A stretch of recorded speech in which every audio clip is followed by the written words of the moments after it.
কয়েকদিনই তো শিখতে মুখস্থ হওয়ার কথা, যেটা তো আমার কয়েকদিন লাগবে। পড়া কিন্তু ওইটা না শুধু শেষ করলাম এটা কি পড়া, ওখানে কি আছে এই জিনিসটি নিজের ভিতরেই নিতে হবে, তাহলে ওটাই হলো মেইন, তখন কাজে লাগবে এটা।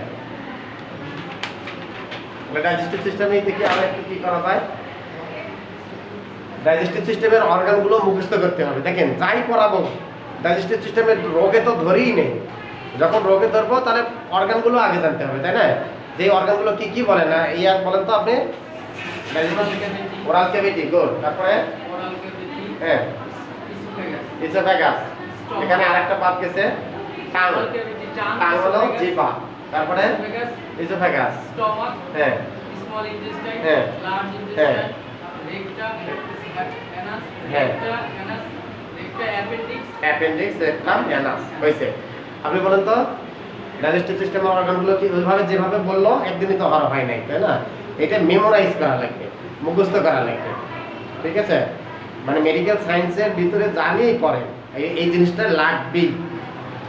এমনকি যদি ফার্মাকোলজি নিয়েও পড়েন কোনোদিন, এম ফার্ম বি ফার্ম, তাই না? দুইজনেই তো অল্প বয়স্ক, তাহলেও এগুলো কিন্তু জানা লাগবে। কি কি অর্গানগুলো?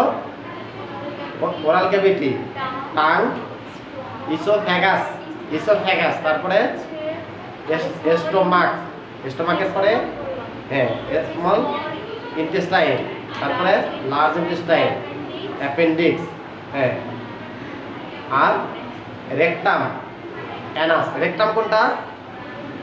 রেকটাম কি? ধরেন এই ধরনের প্রশ্ন থাকবে। কি কি এখানে প্রশ্ন থাকে এই সিস্টেমগুলোর মধ্যে? যে ডিফাইন এরকম থাকে, ইসোফেগাস এন্ড স্টোমাক। এন্ড উত্তরে কি লিখবেন বলেন? হ্যাঁ ডিফাইন ইসোফেগাস এন্ড স্টোমাক,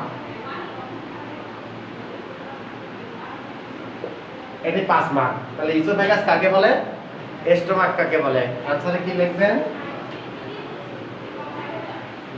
প্রথম লিখবেন ইসোফেগাস, যে নালীটা, ডাইজেস্ট, হ্যাঁ যে নালীটা, নালীটাকে ইসোফেগাস বলে। এটা বললে হবে? নালী তো এখানে অনেক আছে, খাদ্য নালী আছে, শ্বাসনালী আছে, রক্তনালী আছে, নালী অনেকগুলো না? তাহলে ইসোফেগাস কোনটা? ডাইজেস্টিভ সিস্টেমের যে নালী থেকে, যে নালীর দ্বারা মুখ থেকে খাদ্যবস্তু স্টোমাকে যায় ওই নালীটাকে বলা হয় ইসোফেগাস। বোঝা গেছে? এইভাবে বলবেন। কি বললাম? ডাইজেস্টিভ সিস্টেমের যে নালী কোথায় অবস্থিত? গলার ভিতরে, হ্যাঁ গলার ভিতরে, এই যে এইখানে অবস্থিত। তাহলে গলা এবং বুকের ভিতর পর্যন্ত আছে, স্টোমাক তো এখানে, তাহলে এই পর্যন্ত আছে কিন্তু এখানে। তাহলে ডাইজেস্টিভ সিস্টেমের যে নালী কোথায় অবস্থিত? গলার ভিতরে এবং বুকের ভিতরে অবস্থিত, হ্যাঁ পাঁজরের ভিতরে বা এটা থোরাক্সের ভিতরে অবস্থিত। যে নালীর মাধ্যমে মুখ গহ্বরের বস্তু মানে মুখ থেকে খাদ্যবস্তু স্টোমাকে যায় ওই নালীটাকে বলা হয় হলো ইসোফেগাস। নিজেরা লিখতে পারবেন? সুন্দর করে একটা সাজাইবেন যেন প্রশ্ন করলে উত্তর দিতে পারেন। গেল। এবার হলো স্টোমাক কি, ওটা লেখা হলো স্টোমাক। স্টোমাক কি দিবেন সংজ্ঞা? স্টোমাকেশন হলো ডাইজেস্টিভ সিস্টেমের যে অর্গানে খাদ্যবস্তু জমা থাকে এবং খাদ্য পরিপাক হয় তাকে বলা হয় স্টোমাক। পরিপাক কিন্তু সব জায়গাতেই হয় কম বেশি। বেশি পরিপাক হয় হলো ইন্টেস্টাইনে আর স্টোমাকে, এই দুটো জায়গায় বেশি পরিপাক হয়। বোঝা গেছে? তাহলে কি লিখবো স্টোমাকের সংজ্ঞা? ডাইজেস্টিভ সিস্টেমের যে অর্গানে খাদ্য জমা থাকে, খাদ্য পরিপাক হয় তাকে বলা হয় স্টোমাক। বোঝা গেছে? তাহলে 5 মার্ক কিন্তু হয়ে গেল। ঠিক আছে? এর সাথে আরো একটা থাকতে পারে, হ্যাঁ যে আরেকটা দিলাম small intestine, oesophagus, stomach and small intestine. তাহলে তিনটেরই এইভাবে, হ্যাঁ rectum, define rectum and anus. এবার হলো define rectum and Anas.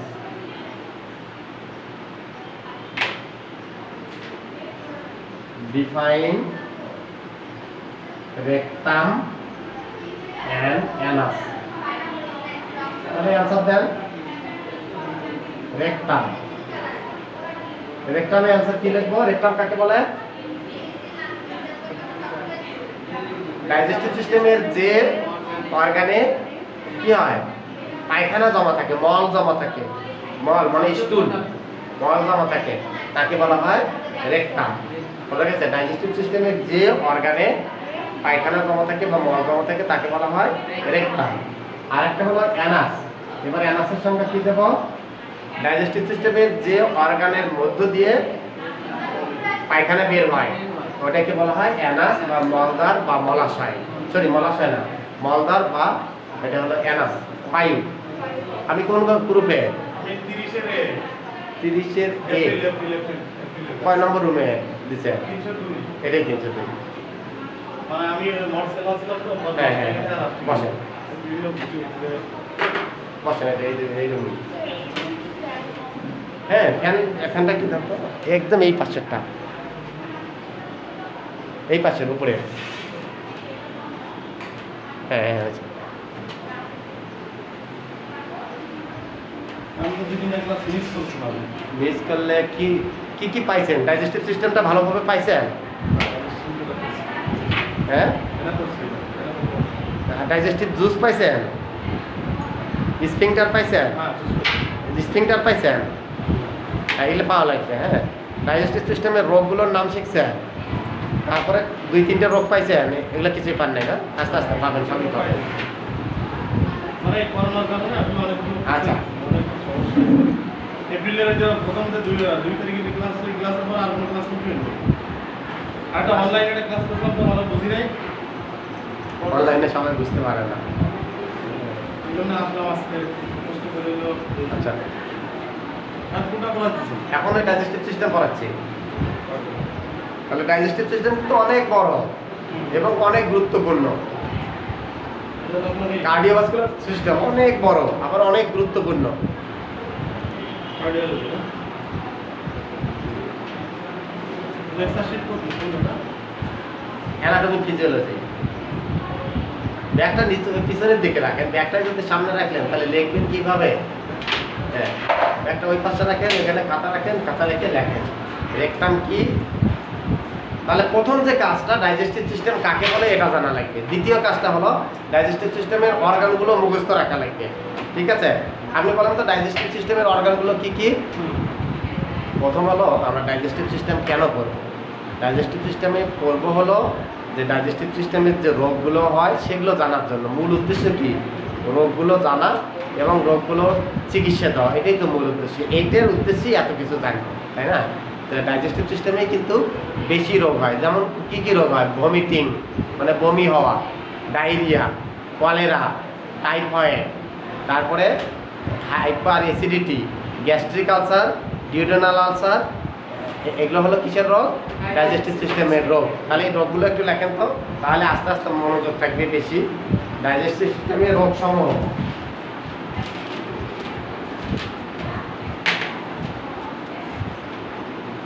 Digestive system এর রোগ সমূহ।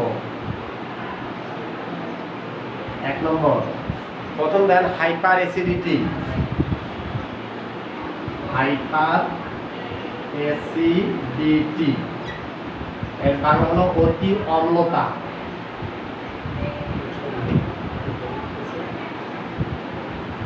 এই রোগটা বুঝতে হবে, এই রোগের লক্ষণ কি, চিকিৎসা কি, কি কারণে হয়, সব যদি জানি তাহলে রোগটা প্রতিরোধ করা সহজ হবে।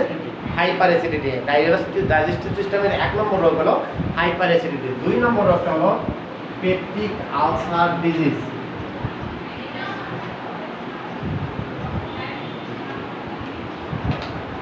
এটাকে বলা হয় পিইউডি, সংক্ষেপে বলা হয় পিইউডি, পেপটিক আলসার ডিজিজ।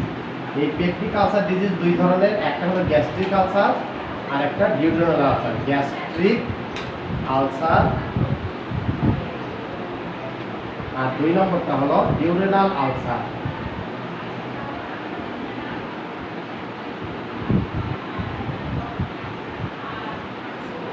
তিন নম্বর যেটা, এটা হলো ভমিটিং। একটা হলো নেউসিয়া, নেউসিয়া and vomiting, নেউসিয়া and vomiting.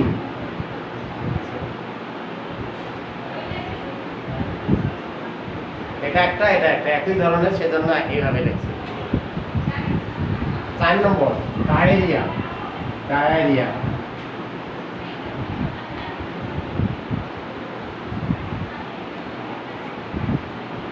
5 number cholera. 6 number constipation.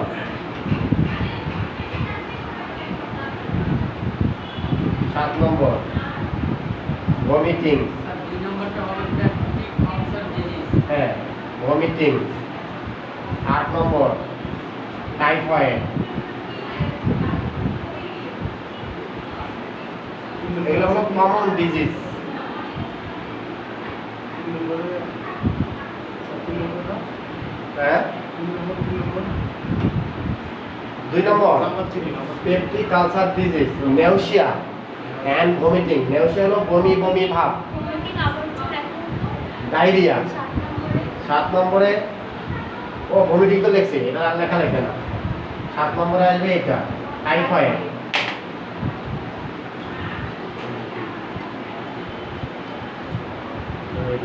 Hmm. 1 2 3 4 5 6 7 typhoid. এগুলো হলো কমন ডিজিজ। কিসের? আরো আছে ডাইভার্টিকুলাইটিস আছে, ওগুলো অত দরকার নাই। অ্যাপেন্ডিসাইটিস, এটা ডাইজেস্টিভ সিস্টেমের না, এটা হলো ইমিউন সিস্টেমের রোগ। আচ্ছা, এই হলো ডাইজেস্টিভ সিস্টেমের কমন ডিজিজ। এগুলো তো বোঝা লাগবে সবগুলো, তাই না? যারা একদম শর্ট করছে তাদের তো আইডিয়া থাকা লাগবে এই ডিজিজগুলো কোথায় হয়, কিভাবে হয়, এদের কিভাবে মোকাবেলা করব, কিভাবে প্রাথমিক চিকিৎসাটা দেব। আর যারা লং করছে তারা তো একদম ভালোভাবেই জানা লাগবে, কোনো গ্যাপ রাখতে হবে না।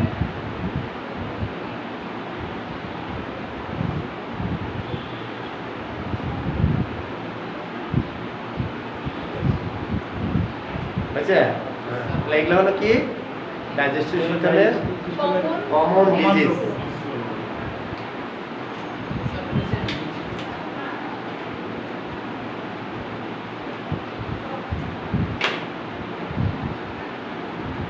আর একটা নেন, মুখে একটা হয় ওরাল থ্রাশ। ওরাল থ্রাশ মুখে জিহ্বায় যে ঘা হয় সাদা, ওইটা হলো ওরাল থ্রাশ। এটা হলো জিহ্বায় হয় বেশি, হ্যাঁ জিহ্বা এবং মুখ গহ্বরের ভিতরে হয় ওরাল থ্রাশ।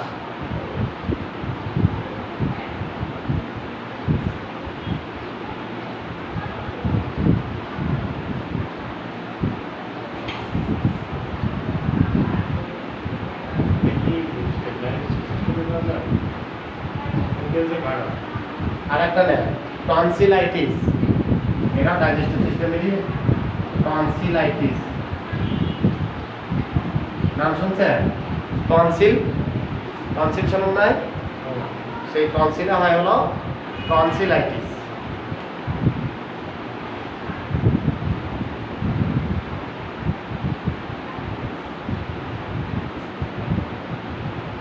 এটাও নেন, অ্যাপেন্ডিসাইটিসটাও নেন 10, যেহেতু তারপর শর্ট কোর্স অ্যাপেন্ডিসাইটিস। অ্যাপেন্ডিসাইটিস, অ্যাপেন্ডিক্সে ইনফ্লামেশন হলে তাকে বলা হয় অ্যাপেন্ডিসাইটিস। তাহলে এগুলো হলো এই 10টা হলো ডাইজেস্টিভ সিস্টেমের কমন ডিজিজ।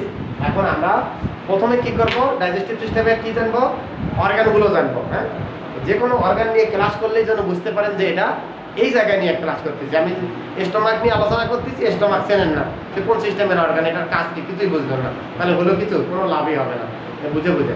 এখন আপনি বলেন তো ডাইজেস্টিভ সিস্টেমের অর্গানগুলো কি কি? Oral cavity. ওরাল ক্যাভিটি, তারপরে ওরাল ক্যাভিটি মানে কি? জিহ্বা। শুধু জিহ্বা না তো, জিহ্বা তো টান। ক্যাভিটি মানে কি? ক্যাভিটি বলতে মুখ।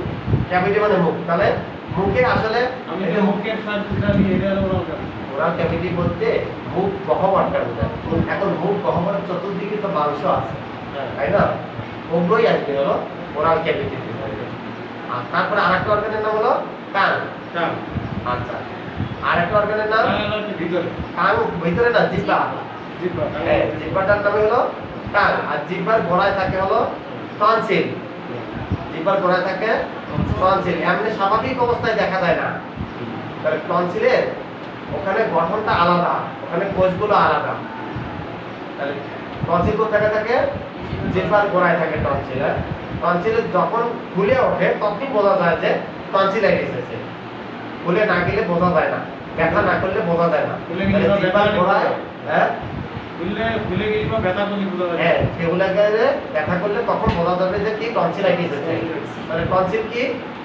জিহ্বার গোড়ায় যে লিম্ফয়েড টিস্যু থাকে, লিম্ফয়েড টিস্যু মানে লিম্ফোসাইট দ্বারা গঠিত হয়, এই টিস্যুগুলো কি বলা হলো টনসিল। তাহলে কোথায় অবস্থিত? জিহ্বার গোড়ায়। ঠিক জিনিসটা কেমন? এটা ওয়াল। আমরা এটা কি দিয়ে গঠিত? ইট দিয়ে গঠিত। এই জায়গায় যদি আমরা ইট না দিয়ে এইখানে পাথর দিয়ে উপরে একই দরকার লাগে, বোঝা যাবে যে ইট আছে না পাথর আছে, কিন্তু কাটলে তো অবশ্যই বোঝা যাবে। যখন ভূমিকম্প আসবে তখন ওটা আগে যাবে, পাথরটা ঠিকই থাকবে, ইট তো আগে যাবে। ঠিক আছে, ঠিক সেই রকমই যে ওইখানে ওই জিহ্বাটা একটা জিহ্বার গোড়ার দিকে একদম জিহ্বার, এটা তো হলো টিপ অফ টাং, জিহ্বার আগাল। আর একবারে জিহ্বার গোড়ায় থাকে দুই পাশে দুইটা কি থাকে? টনসিল থাকে। আর এই যে উপরের যে চোয়াল ওটাকে বলা হয় প্যালেট। এই যে এখানে জিহ্বার উপরে হাত দিয়ে উপরে যদি টাচ করি ওটাকে বলা হয় প্যালেট। এই প্যালেটের সামনের দিকে দাঁতের কাছাকাছি এগুলো হলো শক্ত, আর পিছনের দিকে হলো নরম। এটা হলো হার্ড প্যালেট, ওটা হলো সফট প্যালেট। বুঝছে? এই প্যালেটেও দুইটা টনসিল থাকে। তাহলে টনসিল এখানে দুইটা, জিহ্বার গোড়ায় দুইটা, আর কোথায়? ওই প্যালেটে দুইটা। ওটাকে বলা হয় প্যালেটাইন টনসিল, আর এটাকে বলা হয় লিঙ্গুয়াল টনসিল।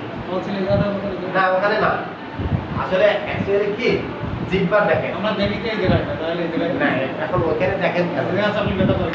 এখানে দেখেন কেন? দেখেন জিহ্বাটা যদি টাইনে বাইর করা হয় এরকম, এর এই দিক দিয়ে একটা খাঁজ আছে এরকম ভিড় মতো, ঠিক আছে?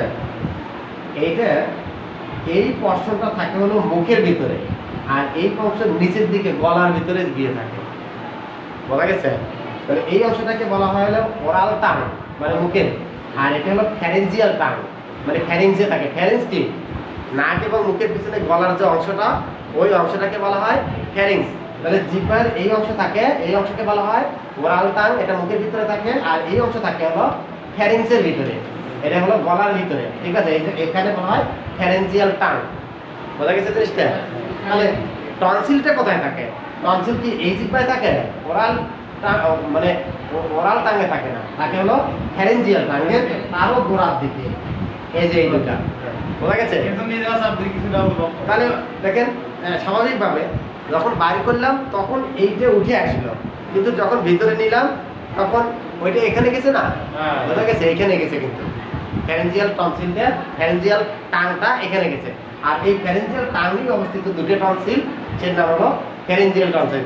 এমনি স্বাভাবিক অবস্থায় বোঝা যায় না যে ওইখানে কোষগুলো আলাদা, এটা বোঝা যাচ্ছে না। ওই টিস্যু কিন্তু এই টিস্যু আর এই টিস্যু এক না, এই টিস্যু সাধারণ অন্য কোষ দ্বারা গঠিত, আর এই কোষ এখানে হলো লিম্ফয়েড টিস্যু।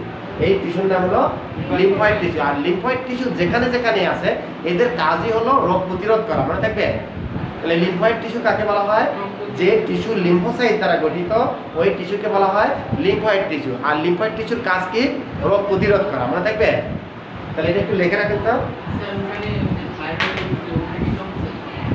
টনসিল না, এখানে বুঝবেন না, এটা মুখ করে জিহ্বাটা যখন বাইর করবো তখন বুঝবেন। এটা ছবিতে দেখানো ছাড়া উপায় নাই, অথবা আর অন্য কোনো মডেল নিয়ে আসা লাগবে, এই মডেল দিয়ে হবে না। জিহ্বা দিয়ে তো বুঝাই দিলাম না, জিহ্বাটা টাইনে বাইর করলাম, দেখেন। তাহলে একটু এই অংশ ছিল হলো মুখের ভিতরে, আর এই অংশ ছিল হলো গলার ভিতরে। যখন টান দিলাম মুখের অংশটা বাহিরে আসলো আর গলার অংশটা মুখে আসলো, বোঝা গেছে? তাহলে জিহ্বার অংশগুলো কি কি? এই অংশের নাম আর এই অংশের নাম, এটা হলো ওরাল টাং আর এটা হলো ফ্যারেঞ্জিয়াল টাং। তাহলে আমরা এইভাবে লিখি,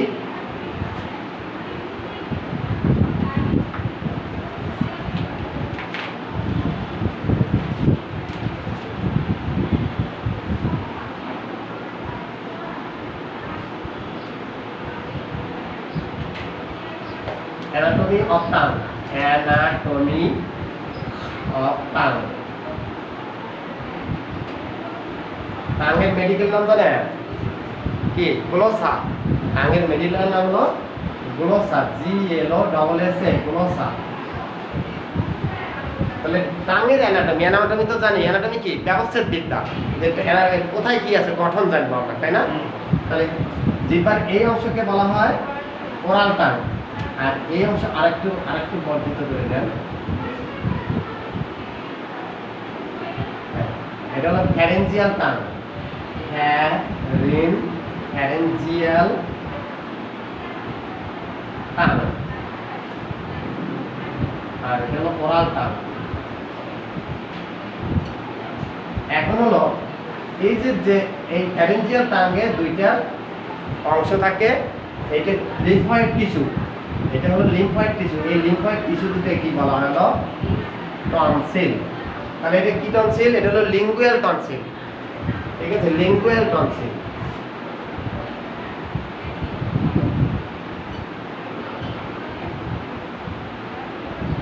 লিঙ্গুয়া মানে জিহ্বা।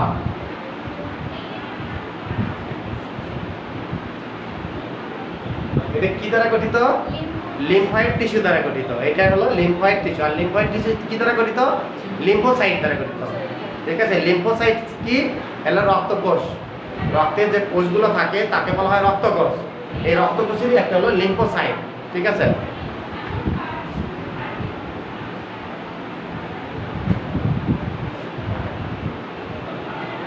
আর দুটো টনসিল কোন জায়গায় থাকে বলুন তো? প্যালেটে। প্যালেট, হ্যাঁ, প্যালেট হলো উপরের চোয়াল, ওটাকে বলা হয় প্যালেট। এই প্যালেটের পিছনের দিকে ধরেন, এটা হলো প্যালেট।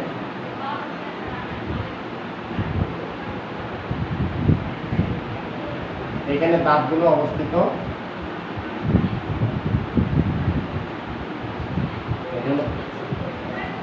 এইভাবে নামছে, এইখানে একটা, এইখানে, এখানে দুইটা হচ্ছে, হ্যাঁ। এখানে হলো জিহ্বা অবস্থিত। এই জিহ্বার উপরে এইখানে দুইটা থাকে উপরে, হ্যাঁ। আর এখন আমরা যদি করি, করে যদি লাইট দেই, লাইট দিয়ে প্রথম দেখবো এই দুটা, দেখবো যে ফুলে উঠে গেছে, লাল হয়ে গেছে, ফুলে উঠছে। আর উপরে দুটাও ফুলে উঠছে। আগে দেখা যায় না, স্বাভাবিক অবস্থায় বুঝবেনই না, কিন্তু যখনই টনসিলাইটিস হয়েছে তখনই বোঝা যাবে যে ওই জায়গাটা ফুলে উঠছে, লাল হয়েছে, আবার ধরলে ব্যথাও করে। বোঝা গেছে? টাচ করলে ব্যথা করে। টনসিলাইটিস কি?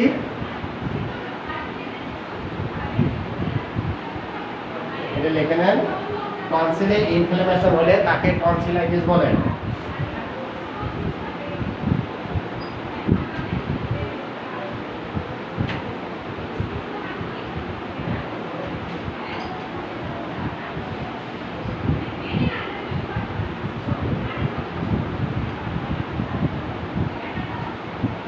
টনসিলে ইনফ্লামেশন হলে তাকে বলা হয় টনসিলাইটিস। এখন ইনফ্লামেশন কি পাইছে? ইনফ্লামেশন পান নাই না? ইনফ্লামেশন হলো প্রদাহ, এর বাংলা হলো প্রদাহ। এর কিছু সিমটম আছে, এই ইনফ্লামেশনের সিমটম গুলো লিখে নেন। এটা কি পর্যন্ত লিখছেন?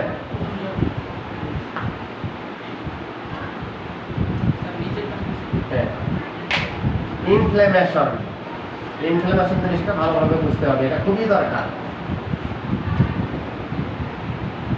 ইনফ্লামেশন মানে প্রদাহ। এখন প্রদাহ কত ধরনের হতে পারে? একটা হলো পেইন, পেইন মানে ব্যথা, এটাও এক ধরনের ইনফ্লামেশন।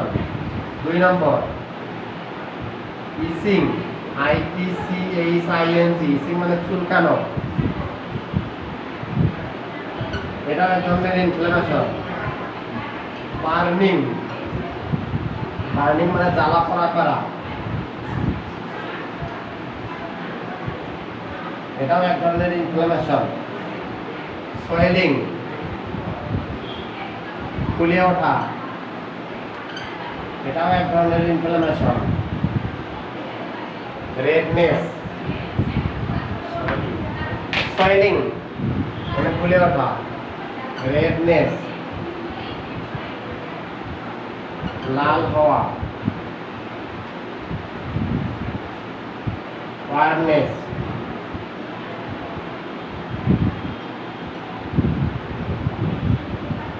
উষ্ণ উষ্ণ হওয়া, আর একটা হচ্ছে অর্গানিক ডিসফাংশন, মানে ওই অর্গানের কাজ নষ্ট হয়ে যাওয়া। এই ছয়টাই লাগে, ছয়টাই মুখস্থ করেন আগে।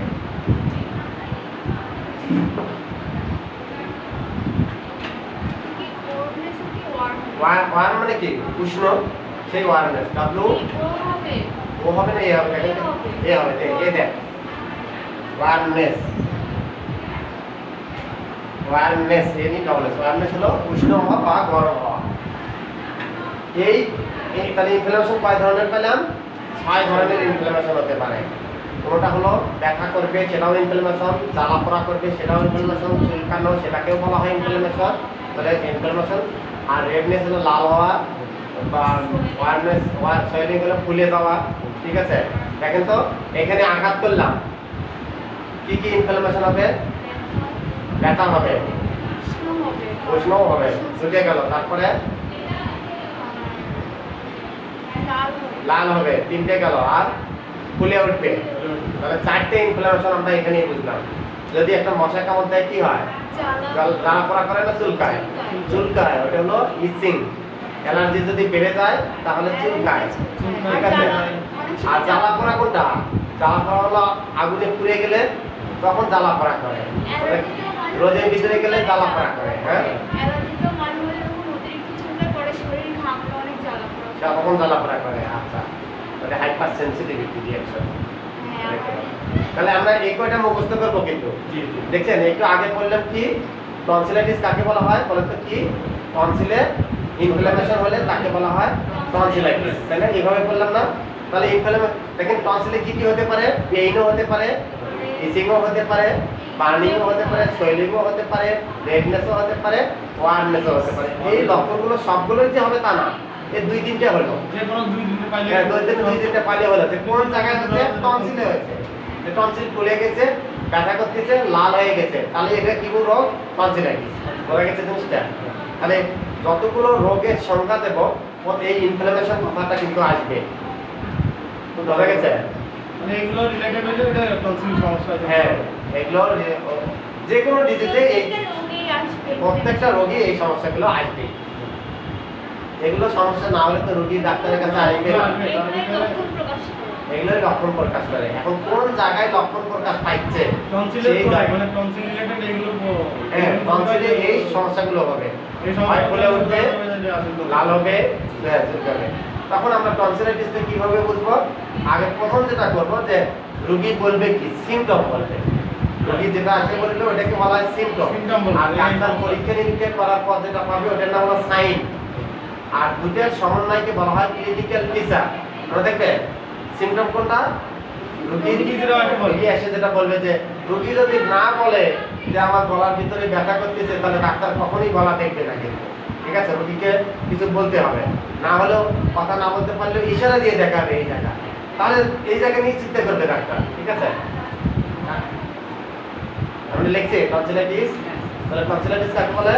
টনসিলে ইনফ্লামেশন হলে কাকে বলা হয়? টনসিলাইটিস। তাহলে টনসিলাইটিস রোগ যখন করব, টনসিলাইটিসের কারণ কি, লক্ষণ কি, চিকিৎসা কি, আর বোঝা গেছে এই জিনিসগুলো আমরা টনসিলাইটিসে করব। এখন দেখেন আর একটা জায়গায় যাই।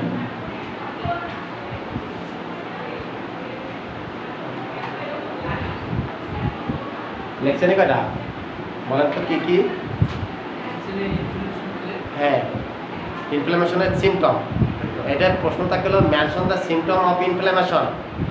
প্রশ্নটা লিখে নেন, mention the symptom of inflammation. ইনফ্লামেশনের সিম্পটমগুলি লিখো।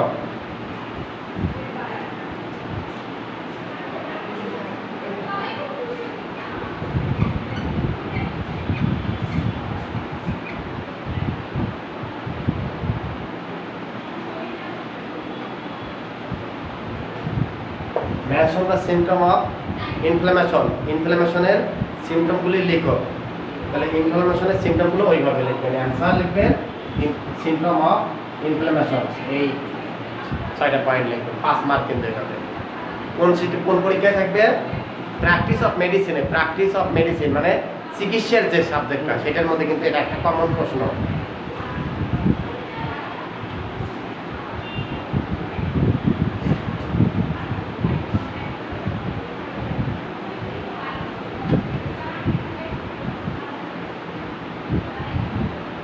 টনসিল কি বলেন তো এখন? টনসিল কি? সেটা তো টনসিলাইটিস। টনসিল কি? জিহ্বার গোড়ায় এবং ফ্যারিংসে, না ফ্যারিংসেও আছে, ওগুলো অত দরকার নাই। এটা হলো প্যালেট, হ্যাঁ, শর্ট প্যালেট। তাহলে জিহ্বার গোড়ায় এবং প্যালেটে যে লিম্ফয়েড টিস্যু থাকে তাকে বলা হয় হলো টনসিল। লিম্ফয়েড টিস্যু বুঝছে? যে টিস্যু লিম্ফোসাইট দ্বারা গঠিত, ওর নাম হলো লিম্ফয়েড টিস্যু। তাহলে আমরা এই কথাটা লিখে রাখি অ্যান্সারে, জিহ্বার গোড়ায়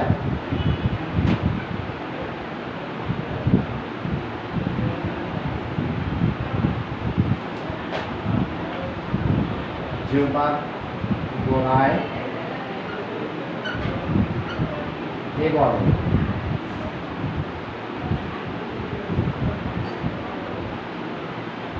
প্যালেটে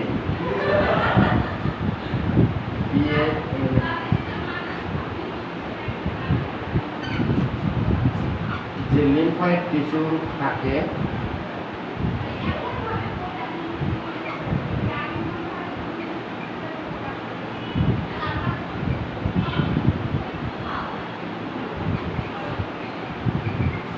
তাকে টনসিল বলে।